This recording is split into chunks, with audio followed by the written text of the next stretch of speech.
Welcome to GovCast, connecting with federal IT's top decision makers. I'm your host, Amy Kluber.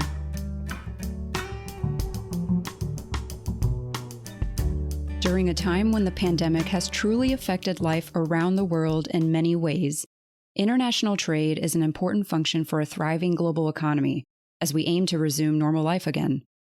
The International Trade Administration's mission is to help U.S. industry compete on the global scale and promote fair trade.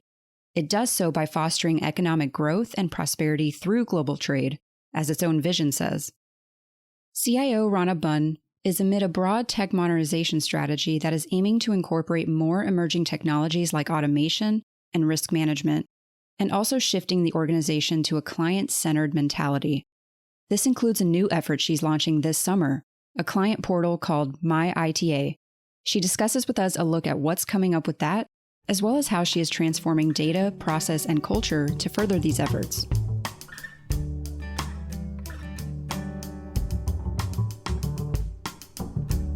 Rona, thanks so much for joining me on GovCast. Thank you so much for inviting me, Amy. So what brought you to ITA? Did you always want to work in public service? This is actually an interesting question because I've not really ever thought about my move to the International Trade Administration or federal service in general as particularly deliberate. I supported the federal government in various roles as a contractor related to the delivery of technology solutions for over 12 years.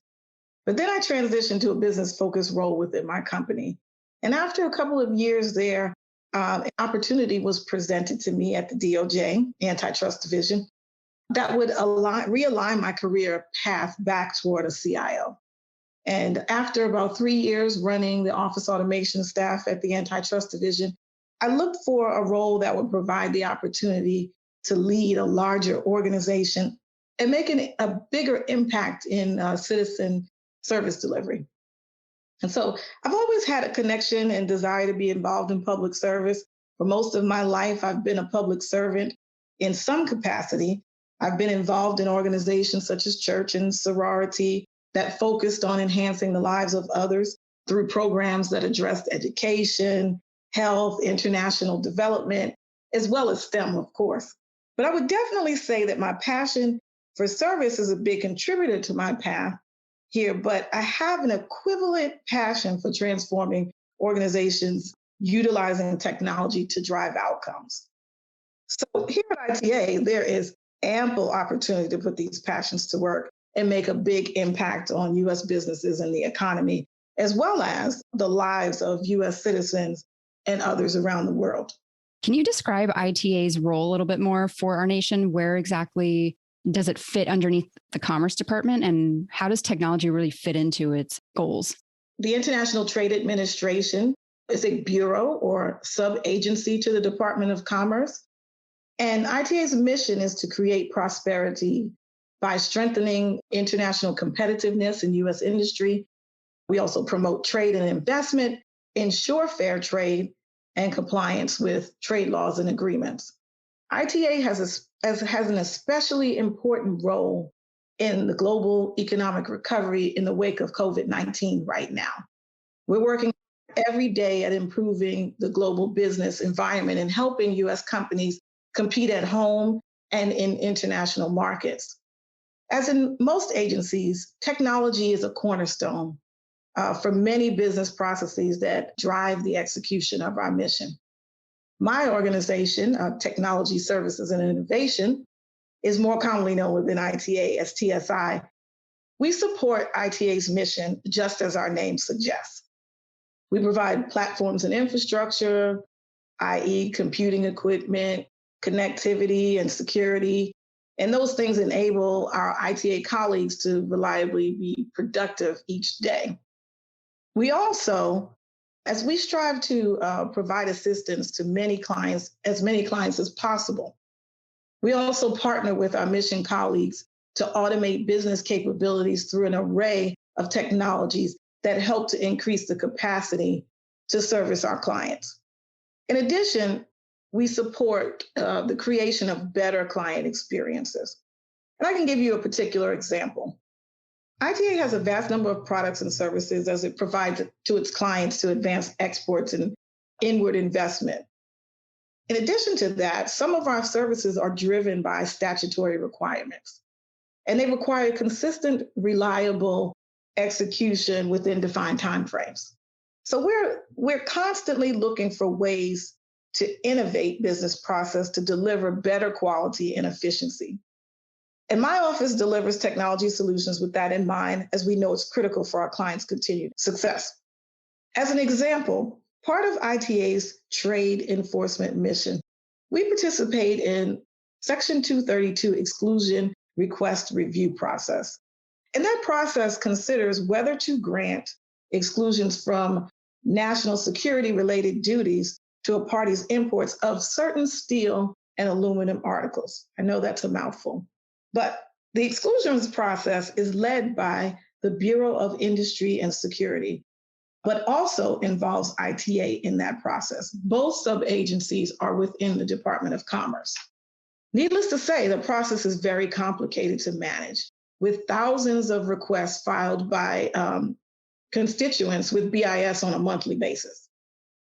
In partnership with teams from each sub-agency, we developed a user-friendly online portal for parties submitting exclusion requests.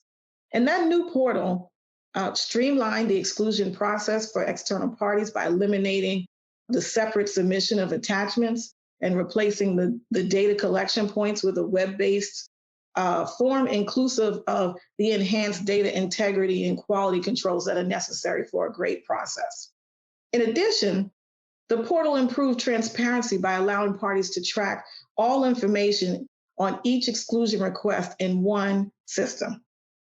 The new exclusion request portal also enabled a better collaboration with agencies through a more seamless information sharing across teams. The automations eliminated thousands of hours of human data entry, thereby reducing processing time and, most importantly, enabling faster outcomes for our clients. So another example. This is a really good example of how technology is enabling ITA to provide value, and that's through our Express Leads pilot program. Our trade specialists in the commercial service arm of ITA work on the ground every day, assisting clients with navigating the complexities of exporting.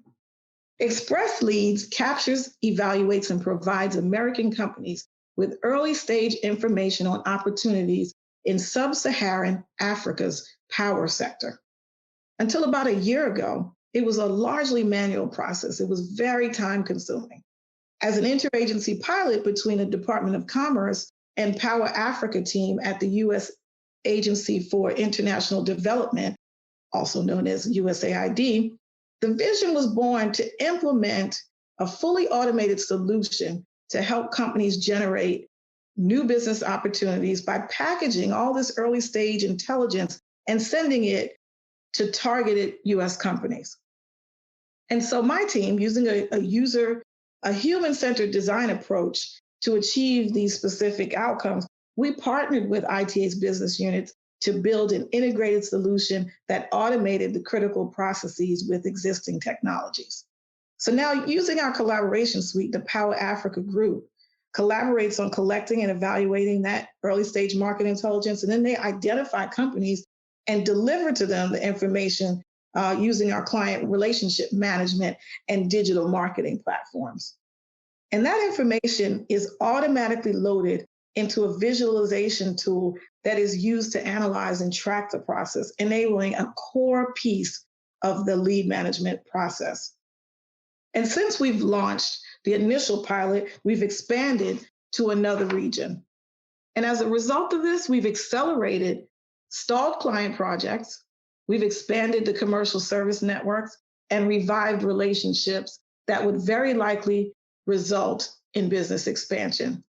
And there are so many more applications of technology to the mission that I can talk to you about. But as you can see, it has a tremendous impact on how we deliver. And it really is the very thing that excites me about doing this particular job every day. Especially during COVID, that international aspect is so important, especially to, considering the impact it's had on the economy. So considering that you're the client portals and some of these things that you just described, your clients are, of course, they're businesses who are trying to apply to do business internationally, but you have a mixture of kind of like internal clients as well with other departments within commerce. So does your office kind of serve more of like a cross collaboration role? Absolutely, we do. And so, yeah, so I'll expand a little bit on our clients. And so they are US companies and they're seeking assistance in expanding business through exporting.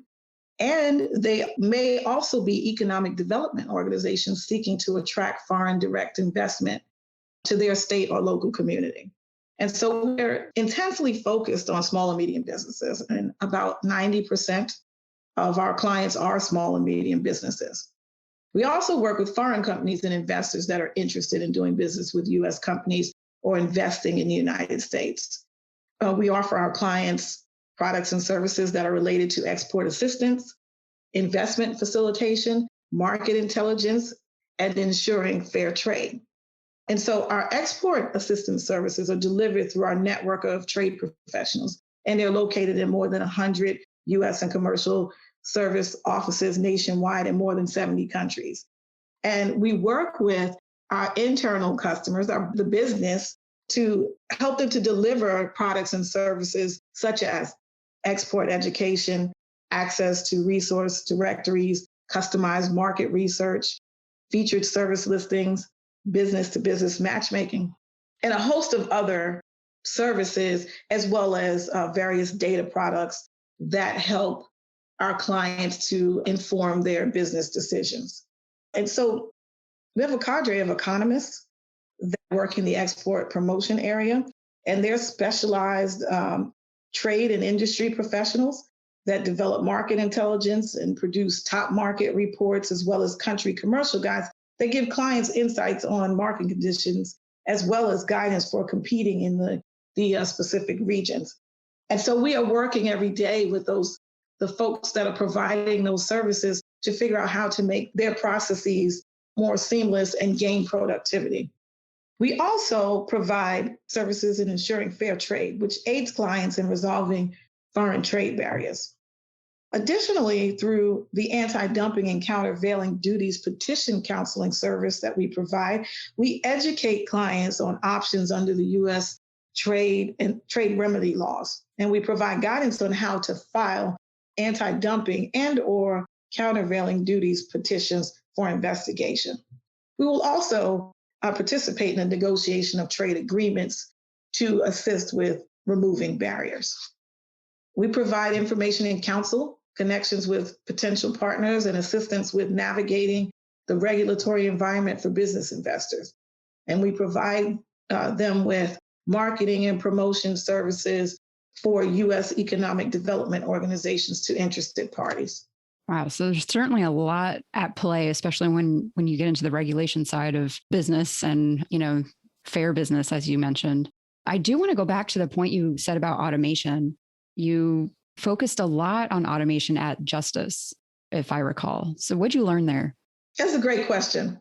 And I think I'm going to give you an answer that you're probably not going to expect. So for some background, I spent quite a few years at the Department of Justice in a variety of roles, and I think I talked about that a little bit earlier. I was a strategic partner and service provider for the Antitrust Division, and all with a focus on information technology services. But immediately prior to my current role at ITA, I served as a federal leader overseeing the IT service delivery program as the chief of office automation for the Antitrust Division.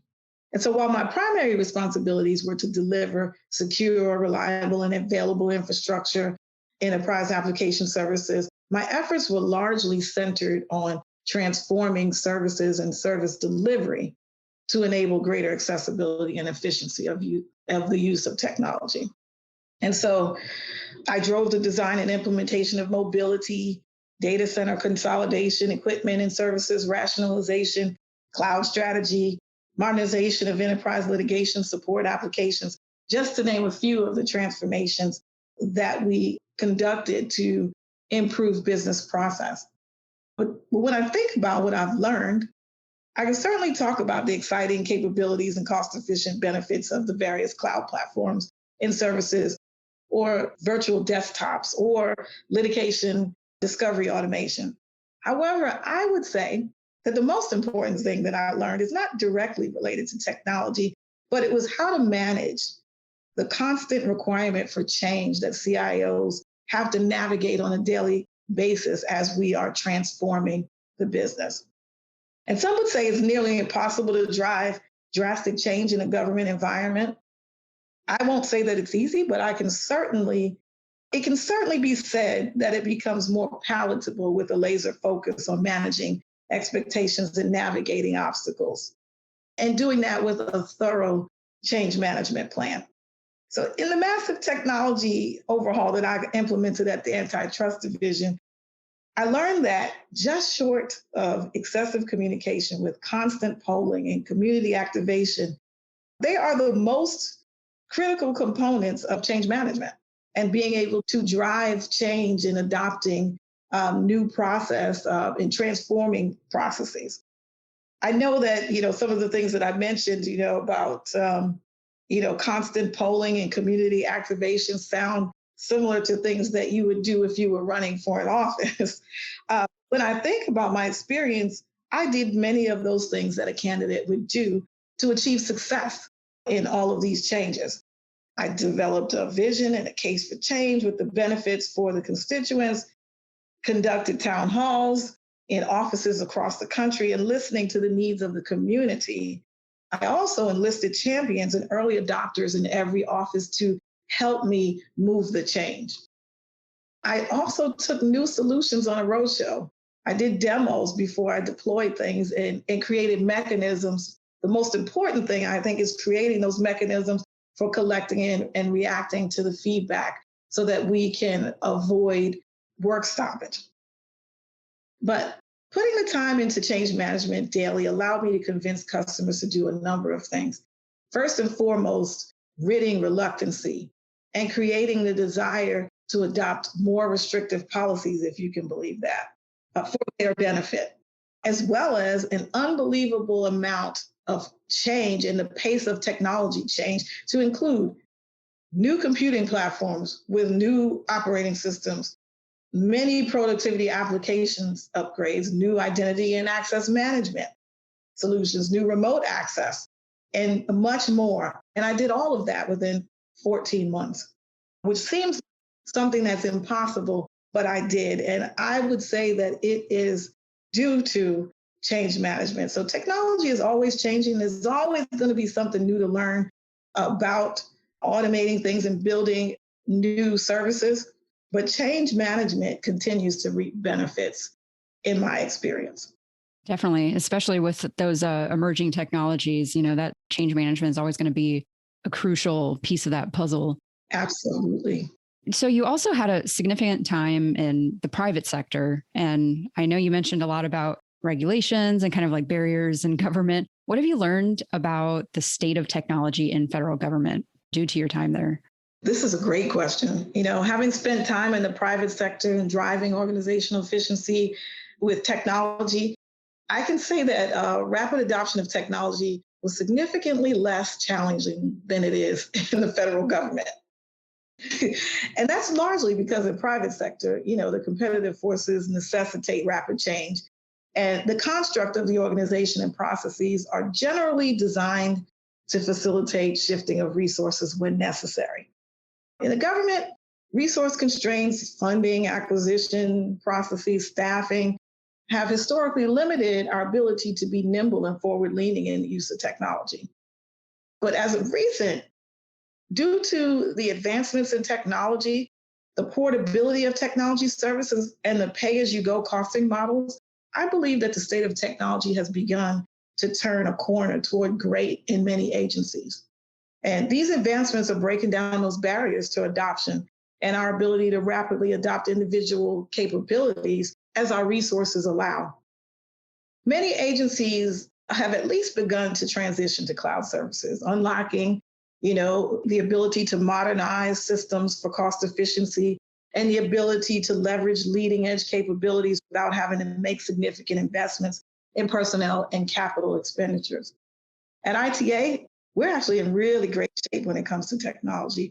We're 100% cloud-based, leveraging mostly platform as a service and software as a service capabilities.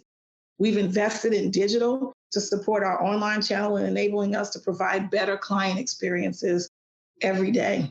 We've also invested in a user adoption program focused on our internal customers, giving them the ability and the capabilities to learn how to leverage the capabilities available to them, specifically as it relates to productivity, collaboration, and data tools. We are intensely focused on democratizing the use of technology across the agency to aid businesses in their process and delivery of products and services. And that ensures that we're getting the most value out of the technologies that we have deployed. That's amazing, especially considering the new client portal that you just mentioned earlier and the things you're doing around legacy modernization. Describe where ITA is at in its overall digital modernization journey. Sure. So we've come quite a long way in the past couple of years in our transformation journey. And just a little background. So our digital transformation was kicked off to enable ITA's vision to become a client-centric organization with consistent customer experiences, and also where we have an environment where we're learning and adapting as an organization with strengthened business processes and an enabling technology infrastructure. And so to realize this vision, we had to take a holistic approach. So certainly legacy modernization is part of it, but it also involved building up our organizational capabilities and transforming some there. We have addressed the transformation limiting challenges with the technology infrastructure through the modernization of our legacy applications. We're now able to maintain consistent availability of core services and have mitigated the increasing cost of maintaining that legacy infrastructure. To date, we've completed about 98% of that modernization, and we anticipate completion by the end of this fiscal year. We've also delivered about 300 updated products and services and several new enterprise capabilities, such as a data services ecosystem, document management and publishing, web content management, and digital analytics. So we've implemented these capabilities on cloud-based platforms, leveraging containerized services, serverless functions, and other SaaS capabilities, which enable us to increase our speed in delivery of solutions to meet internal and external client needs. And just talking a little bit, so I told you that we focused in on the modernization, but there are also some other things that we've done organizationally to achieve the outcome of being client-centric. And so in addition to the technology transformations, we've made incremental transformations to organization, data, process, and culture. We realigned the IT organization. We shifted personnel and brought in new talent to enable that vision, providing adequate oversight, and as well as expanding the capacity to meet demands. We hired a chief technology officer, and we acquired some other specialized skills that help us to reduce the risk to ITA and fill some critical skill gaps that we did not have internally within the organization. We also stood up several critical units and programs. We stood up a unit called Customer Success, and that unit is focused on partnering with program leaders and to drive success through the use of technology. Customer Success is outfitted with certified change management professionals that work to mitigate resistance and adoption of technology changes. We also put some business relationship managers in place under Customer Success, and they work directly with the business unit programs and the CTO to identify and anticipate the technology needs, as well as to coach our ITA colleagues to ensure that they're getting the maximum value from the existing technologies. We also stood up an Office of Digital Strategy and Engagement, also known as ODSE internally. And we did that to sustain our focus on customer centricity and client experience. ODSE has skilled professionals in content management, user experience, digital strategy, and digital marketing. And they guide ITA in maintaining and improving online client experiences and helping the business to realize opportunities to deliver their products and services in new ways. We also increased the capabilities of our data team. to provide coaching on the use of those powerful tools. And then we stood up a PMO, and they are particularly in place to help ensure that we have a pipeline of investments that are prioritized and we are implementing those in the expected time frame and on budget. Lastly, data transformation. We delivered a new data services ecosystem that enables learning and adapting with a centralized view of all data owned and curated by ITA. And it's integrated with our client relationship management system.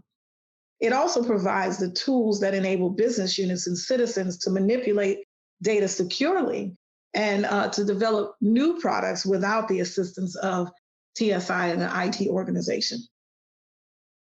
We've established a data community of practice, which is driving the adoption of tools as well, sharing knowledge among colleagues and growing the data acumen across the organization. And we've also committed to a data maturity plan that's going to drive the adoption of evidence-based decision-making. And we hope to achieve that by the end of this calendar year.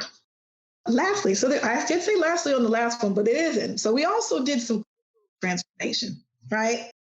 Strengthening business process is always going to be a continuous effort. But in the past year, we've been implementing several best practice frameworks and governance structures that are designed to ensure that we avoid silos and connect work activities consistently. So we've implemented DevSecOps, new governance structures, including customer experience governance board, data governance board, and they're all promoting a culture of collective responsibility across ITA to manage customer experiences, data, and deliver value-adding technology products.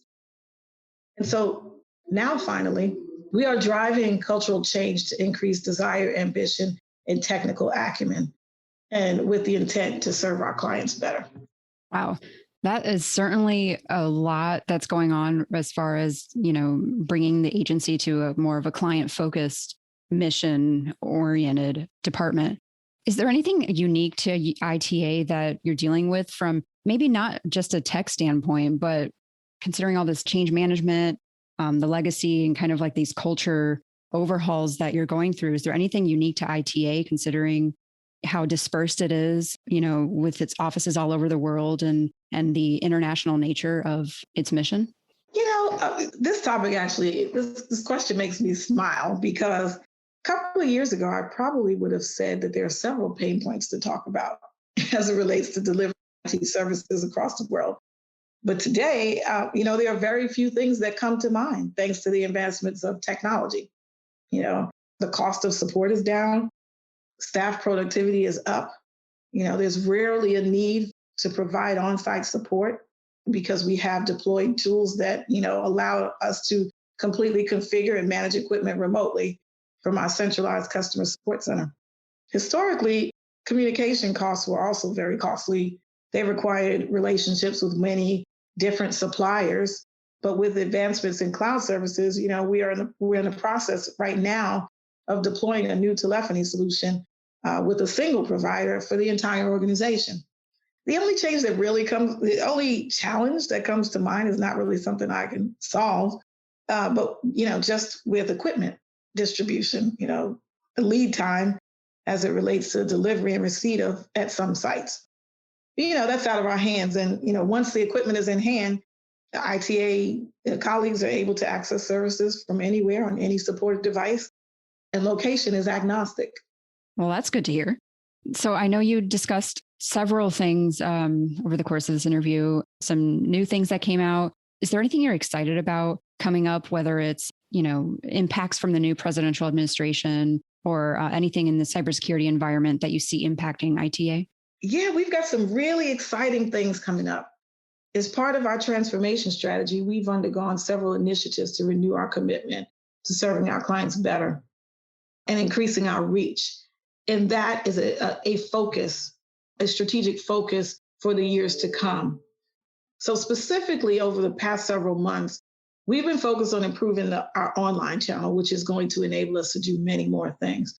We've integrated our client relationship management and web content management capabilities into our web presence. We've stepped up our digital analytics and marketing capabilities and implemented some of the latest tools and training the business on how to use the data to understand the voice of the customer.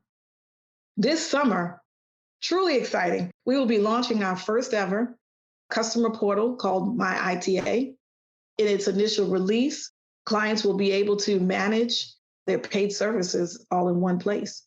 We will have actually several releases over the course of this year that will enable additional functionalities, being able to pay for services online, connect and share information with their assigned trade specialists.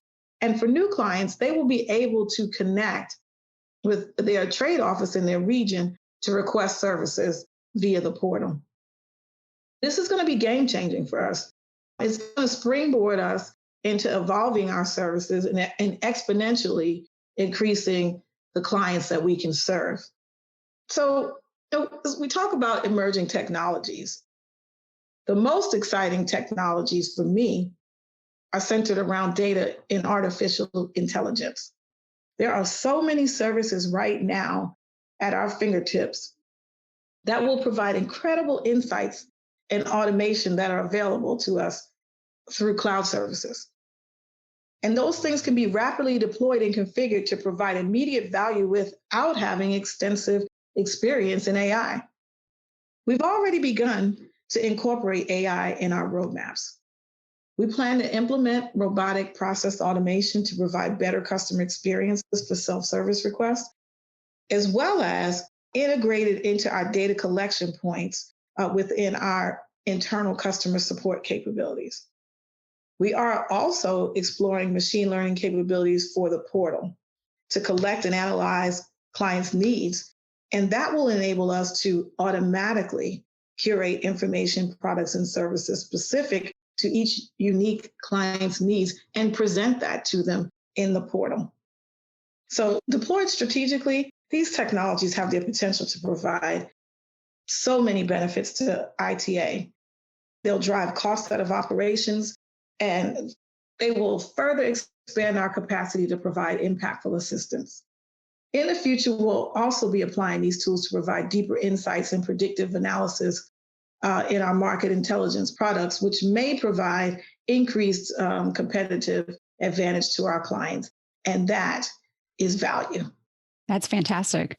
Well, Rona, thank you so much for giving us a debrief of everything going on at ITA and kind of painting that landscape of what technology is really going to mean for the agency and international trade. So thank you so much, Rona. It's my pleasure. And thank you so much, Amy, for giving me this time to talk about some of our great accomplishments.